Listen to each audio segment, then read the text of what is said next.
Climate change is raising so many concerns globally, and it's constant to see activities geared towards reducing pollution and increasing biodiversity being encouraged. Motivated, therefore, by the global vision to reduce carbon offset, the home-based organization Greenzone has embarked on a reforestation program, ensuring that between now and 2025, the most have expanded the forest cover in Cameroon, planting over 3 million trees. We are looking at planting more than 3 million trees in several years.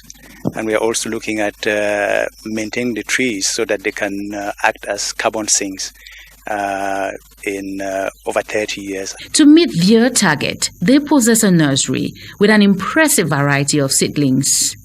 80% fruit and nut seedlings, 10% indigenous species, and another 10% non-invasive species.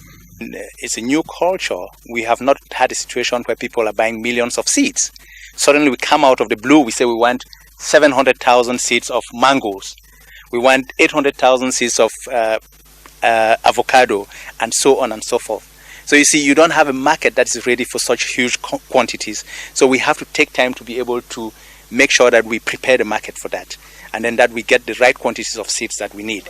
The localities of Esanja and Jeke, both in the Yoko subdivision, Bamamkin division of the Central region, are areas where this project is seeing the day of light. This is motivated by the factor of land availability, among others. I think that we were looking for an area where we have land that people can offer, that villages can offer for a project of this magnitude. And I happened to have had someone who was linked to the chief here, and I came and discussed with him and asked him whether he could be able to offer to the project a vast piece of land where people can come and get. Farmers can actually benefit from the project by using the land to plant trees, and mostly fruit trees, as we are doing right now. And then on my way back in Esanja, so I stopped there to talk to the gendarmes, and they say, "Oh, we have a chief here." So the chief also got interested and got involved and said, "I also have land to offer to the project." So that's how we started with them. And if we have possibilities of doing it in other regions in the country, we will. Why not? In this planting site, it was a delegation from Greenzone Cameroon with her partner from Dutch Green Business who overwhelmingly and symbolically planted the first seedlings, mainly the indigenous species, the Prunus africana. Since its creation 2 years ago, the partnership between both corporations has been cordial. According to the CEO of Dutch Green Business, present on the field on this occasion, who eventually was captivated by work done so far, highlighted the partnership will be long-lasting. When we set out, we thought, let's plant 1 million trees on 4,000 hectares. But as it looks like now, we're planting more than 1 million trees on more than 40,000 hectares. So we're very satisfied with what's happening here in Cameroon. The relationship between DGB and Greenzone will last minimally 30 years because that's the lifetime of a carbon project. But we are focusing on 60 and even 90 years because then we can do even more trees and reforest even more parts of Africa. This afforestation project in Cameroon does not only come with environmental benefits, there are even more attached to that. We've actually ensured that we give them something that they will be enticed to be part of it. So most of the trees that we are talking about are fruit trees or nut trees.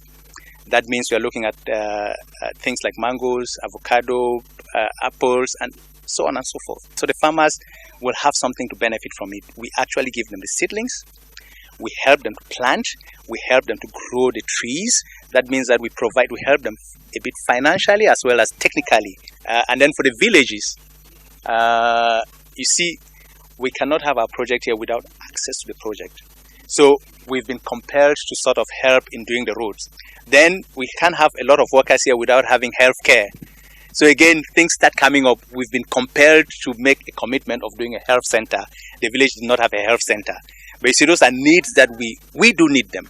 Okay. But then by making sure they exist, we are making sure the village also has them. Then also, we can't be having young workers here who are married and they want to come with their family, and their children don't have where to go to school. So then we start thinking about a lot of things. So the project is very challenging, but we are up to the project because we understand as of now that the government has approved a primary school here. And we'll work with them and see how the primary school can be not just a concept but a reality. For the local authorities who could not contain their joy and satisfaction, they see this very enriching for their local communities. We appreciate this program because it will limit the rural exodus. Thanks to this program, people are very happy because they benefit from many things like roads, water points, schools and hospitals. The locomotion of expanding the forest cover and biodiversity while also enhancing sustainable and social development has just begun, and it will stop at nothing to ensure that the target is met.